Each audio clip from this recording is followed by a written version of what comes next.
Jika mendengar nama tempe, sudah pasti kita terbayang akan kelezatan makanan yang menjadi kesukaan banyak masyarakat Indonesia.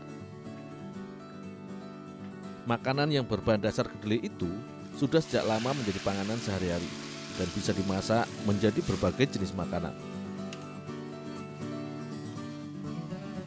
Bahkan saat ini, banyak usaha rumahan yang menjadikan tempe sebagai bahan baku pembuatan olahan oleh-oleh khas daerah, seperti yang ada di toko oleh-oleh Ibu Nur yang berada di Jalan Ciliwung, Kota Malang. Sekitar 60 kg kedelai direbus sekitar 4 jam hingga empuk, dan hasilnya inilah yang akan dibuat menjadi tempe. Tempe yang sudah matang akan didinginkan terlebih dahulu di dalam keranjang bambu besar. Setelah dingin, barulah kedelai akan diberi ragi untuk membantu proses fermentasi kedelai menjadi tempe. Hasil campuran kacang kedelai dan ragi ini kemudian dikemas ke dalam kantong plastik. Bungkusan berisi kedelai ini akan difermentasi selama 2 hari di dalam ruangan khusus. Dalam sehari, karyawan Ibu Nur akan membuat sekitar 60 bungkus tempe. Ukuran dan bentuk bungkus tempe yang dibuat menyesuaikan dengan kebutuhan. Tempe di sini dibuat setiap hari. Tempe akan dipotong tipis menggunakan mesin pemotong yang sudah dirancang khusus. Dengan bantuan alat ini, akan dihasilkan irisan tempe dengan ketebalan yang sama. Hasil irisan tempe disusun rapi untuk memudahkan proses penggorengan keripik nantinya. Dari 60 batang tempe, hasilnya akan didapat sekitar 300 kg keripik tempe. Dari proses pengirisan tempe, akan menyisakan remah-remah potongan tempe yang akan dijadikan bahan baku pembuatan brownies tempe. Untuk itulah, aku mengumpulkan sisa potongan tempe yang tidak bisa digoreng ini untuk dijadikan tepung tempe dan dibuat menjadi brownies.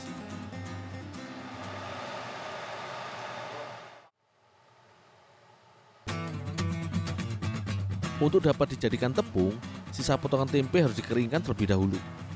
Remah-remah tempe akan dimasukkan ke dalam oven selama setengah jam dengan suhu sekitar 150 derajat. Semakin banyak tempe, maka akan dibutuhkan waktu yang lebih panjang untuk mengeringkannya. Tempe kering hasil pengovenan yang sudah kering ini tinggal di blender untuk mendapatkan tepung tempe yang diinginkan. Tepung tempe yang berasal dari 100% kacang kedelai ini tentu saja baik dikonsumsi karena bernilai gizi tinggi. Mengandung sekitar 18 jenis protein dan asam amino yang mudah dicerna, sehingga cocok dikonsumsi bagi kita yang sedang berdiet. Serat tinggi dalam tempe juga baik untuk mengontrol kadar gula darah, sehingga baik dikonsumsi bagi penderita diabetes. Tentu saja, harga tempe yang lebih murah dibandingkan bahan protein hewani lainnya membuat tempe bisa menjadi pilihan untuk konsumsi sehari-hari.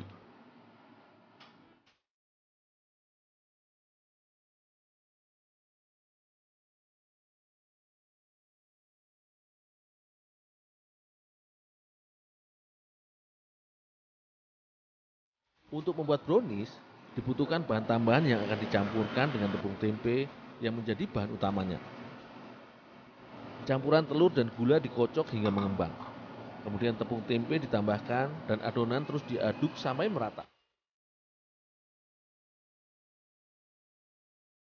Untuk menghasilkan tampilan kue brownies yang berwarna gelap, maka adonan akan dicampur dengan coklat batangan, coklat bubuk, serta mentega yang sudah dicairkan.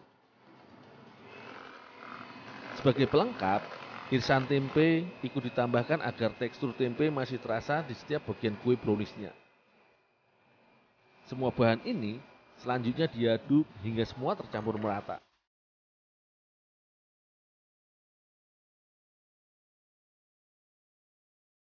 Adonan kue ini selanjutnya dimasukkan ke dalam loyang yang sudah diolesi mentega untuk di oven. Loyang yang digunakan berukuran 20 x 10 cm. Selain di oven, brownies tempe juga bisa dikukus. Hanya saja, brownies panggang lebih tahan lama disimpan dibandingkan dengan brownies kukus.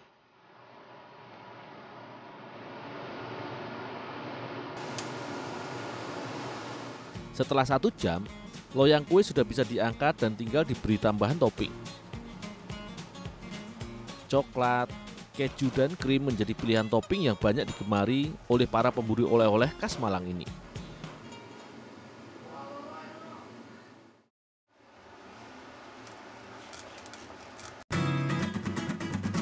Selain dibuat brownies tempe, makanan berbahan baku kedelai ini juga bisa dibuat makanan istimewa. Ibu Atik, sang pemilik usaha toko oleh-oleh ini, bisa memasak tempe menjadi gelatin yang lezat. Untuk dimasak menjadi gelatin tempe, bumbu berupa bawang putih dan merah dihaluskan bersama lada dan ketumbar. Gula dan garam juga ditambahkan sebagai penyedap bumbu gelatin. Setelah semua bumbu tercampur dan halus merata, maka tempe utuh dipenyet serta dihancurkan bersama bumbu halus. Tempe yang dimasak gelatin ini sebelumnya sudah dikukus terlebih dahulu. Tujuannya untuk mengeluarkan aroma tempe yang khas, sehingga gelatin yang dibuat semakin harum. Terakhir, telur ayam akan dicampurkan untuk merekatkan adonan gelatin tempe.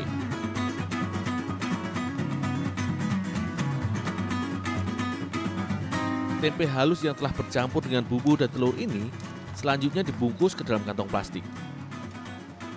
Tujuannya untuk memudahkan pemasakan gelatin sekaligus membentuk gelatin menjadi bulatan mengikuti bentuk bungkusnya.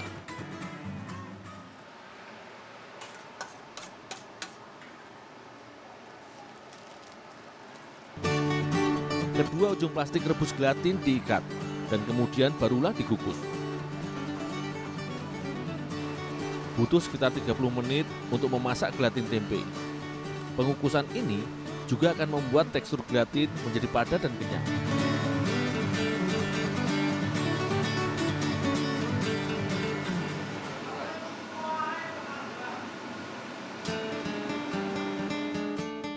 Hasil kukusan gelatin selanjutnya diiris-iris sesuai selera. Barulah setelah itu, potongan gelatin tempe berbumbu ini dapat digoreng hingga garing sehingga semakin nikmat saat disantap. Menggoreng gelatin juga tidak perlu terlalu lama. Jika sudah berwarna kuning kecoklatan, berarti gelatin tempe sudah siap santap.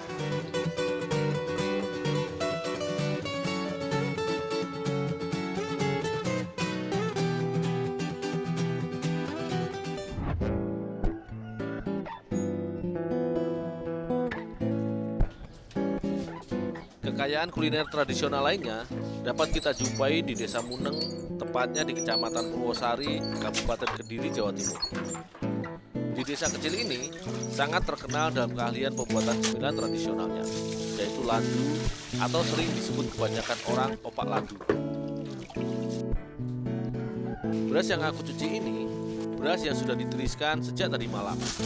Jadi, aku melanjutkan pencucian yang kedua sebelum beras ketan dikukus.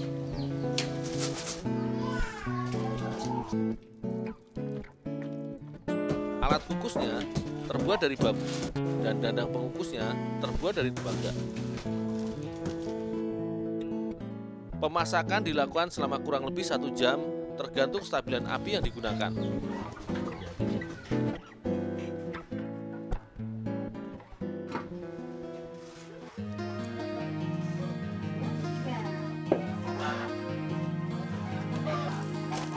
Aku tuangkan ketan matang, lalu diberi tambahan bumbu serta pewarna makanan seperlunya. Setelah itu, langsung kami tumbuk beramai-ramai.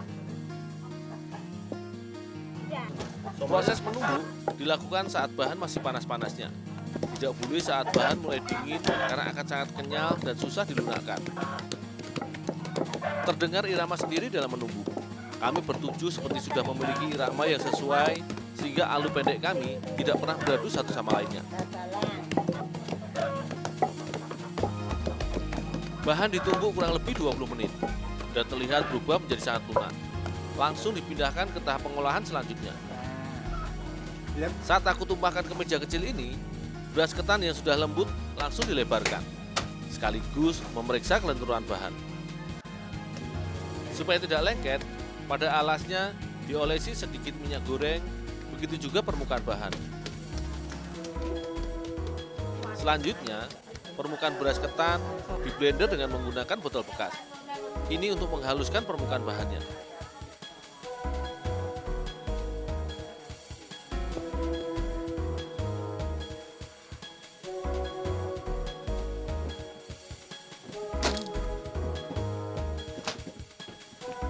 Pelebaran kedua dilakukan di atas sesek bambu. Sedikit demi sedikit, bahan kami tarik untuk menutupi seluruh permukaan sesek bambunya.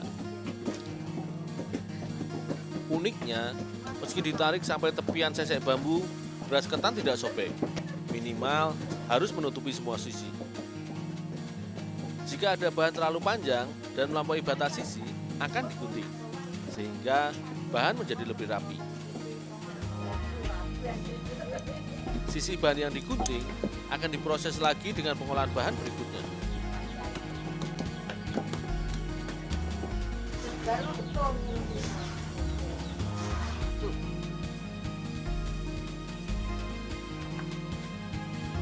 Lokasi penjemuran tepat berada di samping dapur.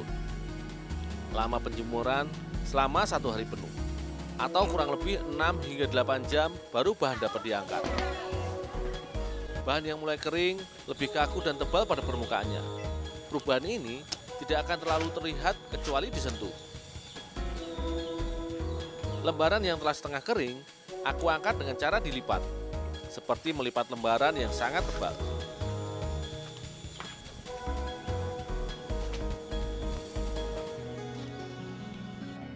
Mbah Kalimah, salah satu pionir olahan opak ladu di desa ini. Dia menggeluti olahan ladu sejak tahun 1945-an. Setiap hari, setengah kuintal beras ketan diolahnya. Potongan opak ladu dibuat menjadi persegi panjang.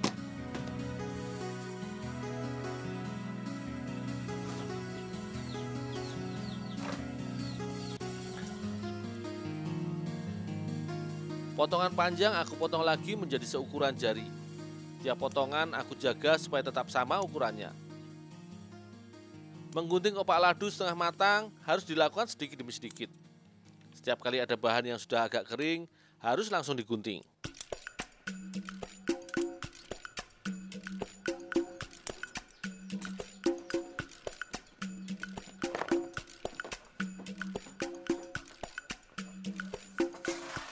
Mbah, ini mah yang mau digoreng, Mbah.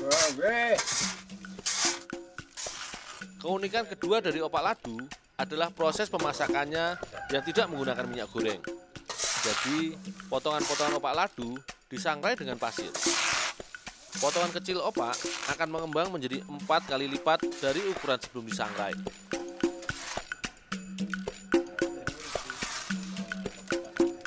Cara memasak yang tradisional ini malah menjadi nilai lebih dari rasa dan kualitas opak ladu.